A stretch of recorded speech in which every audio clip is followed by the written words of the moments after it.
Hello, Tech Savvy, ready to tackle a tech challenge together. How to disable remote desktop on Windows 11.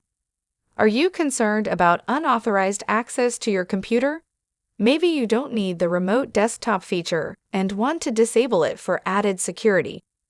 You're in the right place.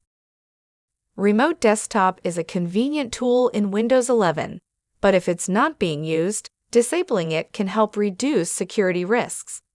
In this video, we'll show you multiple ways to disable remote desktop on Windows 11. Let's get started and ensure your PC stays safe. Using Windows settings. Open the Start menu by clicking the Windows icon. Click on the Settings. In the Settings window, select System. Scroll down and click on Remote Desktop. Toggle off the switch next to Remote Desktop to disable it. A confirmation pop-up will appear. Click Confirm to proceed. Close the Settings window. Using the Control panel, press Win+R to launch the Run command box.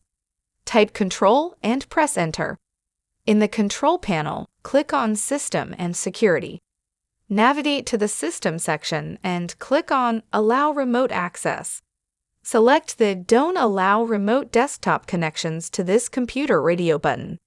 Click on the Apply button, then click OK.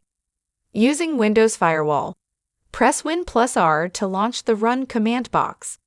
Type controlfirewall.cpl and press Enter.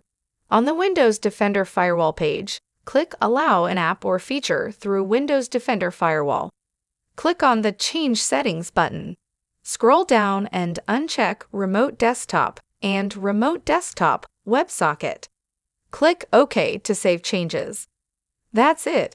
You've successfully disabled Remote Desktop on your Windows 11 PC using multiple methods.